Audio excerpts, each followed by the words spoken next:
بسم اللہ الرحمن الرحیم۔ مدینہ منورہ کا پرانا نام یثرب ہے۔ جب حضور صلی اللہ علیہ وآلہ وسلم نے اس شہر میں سکونت فرمائی تو اس کا نام مدینۃ النبی، نبی کا شہر پڑ گیا۔ پھر یہ نام مختصر ہو کر مدینہ مشہور ہو گیا۔ تاریخی حیثیت سے یہ بہت پرانا شہر ہے۔ حضور صلی اللہ علیہ وآلہ وسلم نے جب اعلان نبوت فرمایا تو اس شہر میں عرب کے 2 قبیلے اوس اور خزرج اور کچھ یہودی آباد تھے۔ اوس و خزرج کفار مکہ کی طرح بت پرست اور یہودی اہل کتاب تھے۔ اوس و خزرج پہلے تو بڑے اتفاق و اتحاد کے ساتھ مل جل کر رہتے سہتے تھے، مگر پھر عربوں کی فطرت کے مطابق ان دونوں قبیلوں میں لڑائیاں شروع ہو گئیں، یہاں تک کہ آخری لڑائی جو تاریخ عرب میں جنگ بعاث کے نام سے مشہور ہے، اس قدر ہولناک اور خون ریز ہوئی کہ اس لڑائی میں اوس و خزرج کے تقریباً تمام نامور بہادر لڑ کر کٹ مر گئے اور یہ دونوں قبیلے بے حد کمزور ہو گئے۔ یہودی اگرچہ تعداد میں بہت کم تھے، مگر چونکہ وہ تعلیم یافتہ تھے، اس لیے اوس و خزرج ہمیشہ یہودیوں کی علمی برتری سے مرعوب اور ان کے زیر اثر رہتے تھے۔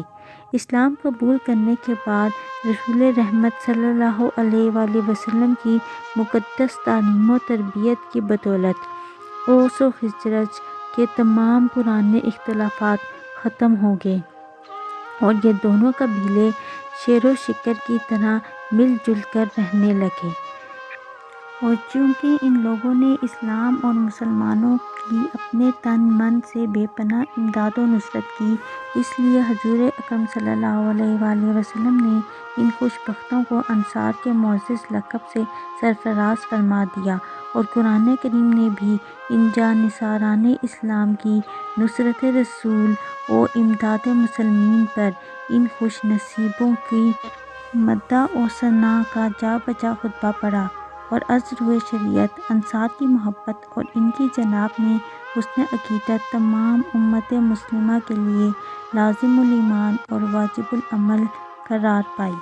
انصار کو بت پرست تھے، مگر یہودیوں کے میل جول سے اتنا جانتے تھے کہ نبی آخر الزماں کا ظہور ہونے والا ہے، اور مدینہ کے یہودی اکثر انصار کے دونوں قبیلوں اوس و خزرج کو دھمکیاں بھی دیا کرتے تھے کہ نبی آخر الزماں کے ظہور کے وقت ہم ان کے لشکر میں شامل ہو کر تم بت پرستوں کو دنیا سے نیست و نابود کر ڈالیں گے۔ اس لیے نبی آخر الزماں کی تشریف آوری کا یہود اور انصار دونوں کو انتظار تھا۔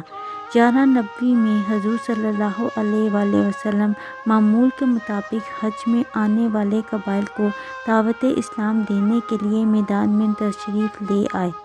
اور قرآن مجید کی آیتیں سنا سنا کر لوگوں کے سامنے اسلام پیش فرمانے لگے۔ حضور صلی اللہ علیہ وآلہ وسلم منی میں عقبہ گھاٹی کے پاس، جہاں آج مسجد العقبہ